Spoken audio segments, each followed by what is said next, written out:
All right, quick update on the truck. It's been a long time since the last video. Just wanted to kind of recheck in and let you guys know how things are going. So the truck's doing great. We are creeping up on 260,000 miles. So I drive this thing every day. Lately, it's over 100 miles a day.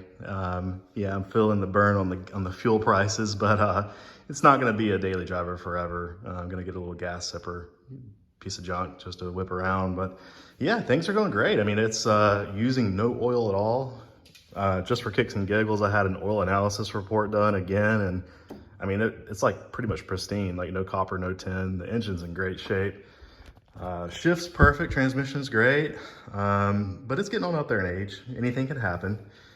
So like a normal person would just, rock it until something happened, like a head gasket, which could happen anytime, or maybe they would build up like a 5VZ on the side and just have it ready to rock. But I'm a little insane and I really like this truck, so I want to really invest in it and keep it forever. So what I've done is I found a 1UZ, and this is a 1991 LS400 thick rod engine. It's got 168,000 miles on it. It's in great shape, turns over freely, I was told it runs great. There was a transmission issue, which is why the car got junked. But it's actually gonna get fully rebuilt. So forged internals, stock crank. It's gonna get aftermarket forged rods. We're gonna lower the compression a little bit to 9.5 to 1 or so. MLS head gaskets, ARP head studs, the full gamut. And really, for the valve train, I'm probably gonna go with Kelford cams and, heavier valve springs and just really go for it. But the reason it's getting built is because it's getting a single turbo. So BorgWarner S366 is really what I'm looking at now. And yeah, I don't want to go for crazy power numbers. I want to keep it reliable and just have some fun and roast tires with this thing. I know it's not, look at this thing, dude. It's going to be super dangerous to be, going crazy, speeds and a high center of gravity like that. I just want to be able to whip it around and goof off, make loud turbo noises and have some fun and just make some tire smoke. So we're probably looking at 600, 650 wheel horsepower, somewhere in there. Even though if we turn it up, it could make probably a lot more. I mean, this thing is going to be insane. But yeah, long way to go. You can see Bluetooth injectors. This is all just mock-up right now. There's nothing there. Just want to make sure everything is going to clear, tight clearances and stuff. But this is the Cluemate tune intake. Some of the older school guys might know it as the Pinku or whatever. But yeah, this guy's got a pretty nice setup. I mean, these welds, yeah, pretty nice intake for what you pay for it. Gonna go with a 10 AN breather setup. Should be pretty rowdy.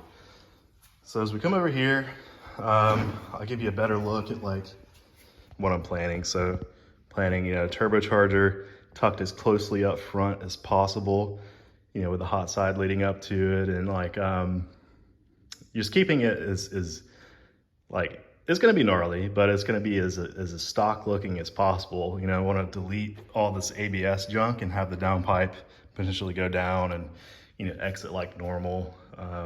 So it should be from the outside, like, looks just like it looks now, but it's going to sound crazy.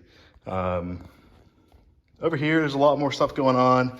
Yeah, this is like a bunch of Dash 10 line and stuff, but yeah, vibrant catch can for the valve cover breathers. These are some billet pulleys. Yeah, we're gonna remote mount the oil filter, oil cooler. Yeah, a bunch of, cleaned up / new parts, fan bracket and tensioner and stuff like that. But yeah, as we get over here, yeah, I'm gonna do some titanium hardware for the valve covers, and really all the front engine accessories are gonna get titanium. Let's see, coil radiator. Gonna go with the R series transmission. It's getting built. It's gonna be at its max power level probably. We'll see how that goes. Because it's not an R151, it's an R150. So it's out of like a Tacoma But they're pretty strong. Honestly, I've seen some guys make like 700 and they hold pretty well. But got lucky, got all the pedals and stuff out of a Tacoma, which will go right into the 4Runner, no problem.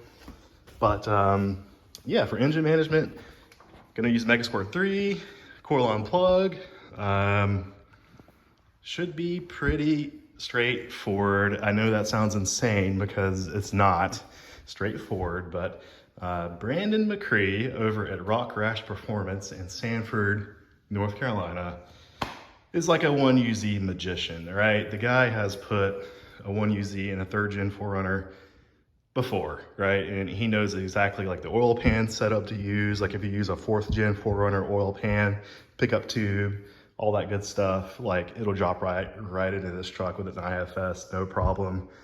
He just knows what to do, and it makes things a little easier. Like I'd even argue that it's easier than like an LS because of all the Toyota connectors. Like you get someone like that who's familiar with the platform, just knows what to do, right? So I'm not gonna, try to do this on my own too much. I'm gonna lean on experience and get that guy involved. So really appreciate him. But yeah, this is where it's at, and man, it's gonna be a slow go, guys. I don't even want to get too excited. I mean, this is a huge project, a lot involved, but maybe we'll be making some clouds with the back tires pretty soon. I mean, this thing is gonna look really stock and make crazy noises and probably be terrifying.